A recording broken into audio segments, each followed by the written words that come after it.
Hi guys, Dr. Sullivan here. I want to talk about your diet today, and one of the things I find fairly frequently is when I talk to people about the importance of not skipping a meal.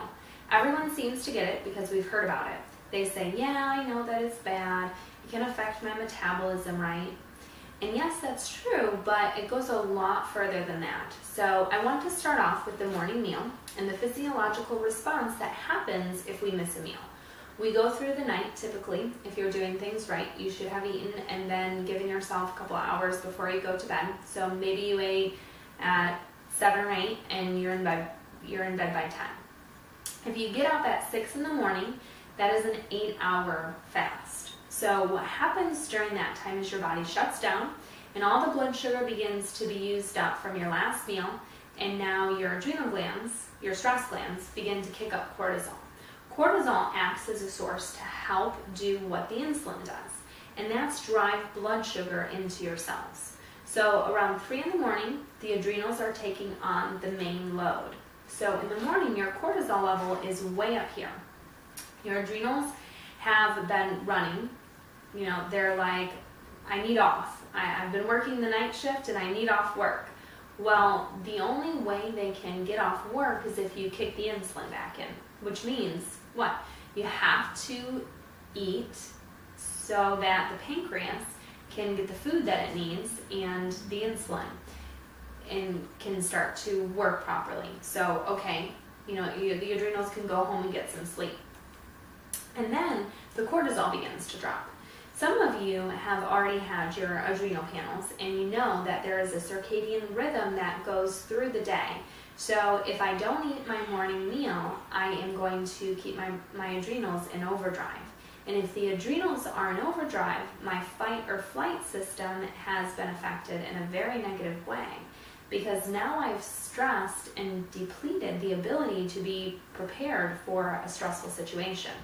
Whether that's an emotional stress, physical or chemical, and you're going to have less potential for that. And when you do that, you're going to disrupt a lot of other things, such as how your metabolism is working. Your metabolism is going to go down a little bit. Your adrenal function has been altered, and this is going to affect normal hydrochloric output in the stomach for digestion to break down the food. So now we have another situation. We're not breaking down food well. You're going to burn the adrenals out and you're going to start having problems with sleep. The blood sugar is definitely a big issue here. And a lot of those people who missed breakfast, what they do to counter that is caffeine. Well, caffeine is a fight or flight chemical, if you will. It stimulates your adrenals. That caffeine isn't what makes you do this, run. It's the caffeine acting on the adrenals and norepinephrine and epinephrine kicking in and taking sugar out of the muscles and everything else. Coffee or caffeine utilizes energy that could have been used later in the day, which is why we get that midday, that 2 o'clock burnout. So there is one bad thing. If you really want to try to lose weight, one of the secrets is within 30 minutes of waking up, get protein in you. So let's say you don't want to eat necessarily, you're not hungry, get a scoop of protein powder, mix it into milk and drink it. Then go take your shower. That protein is setting the stage and it's going to allow you to burn body fat a lot better.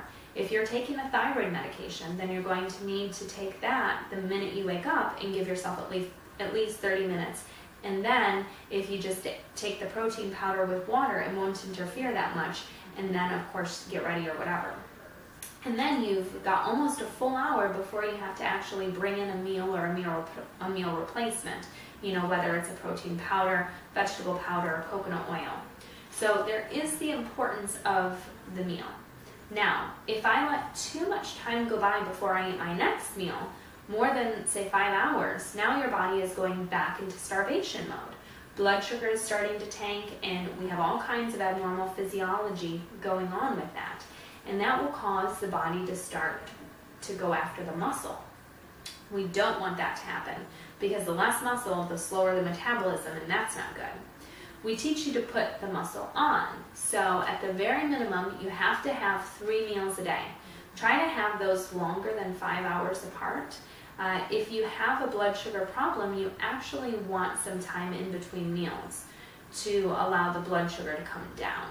If you are hypoglycemic, you need to be eating every 2 hours or so. So you don't want your meals more than 5 hours apart. If you're normal, you have no blood sugar problems, having some protein or some vegetables in between meals is good. You know, between breakfast and lunch, I have a protein drink, and then between lunch and dinner, I have my vegetable juice. That keeps my blood sugar even, and calories coming in, my metabolism up, and you can stay lean.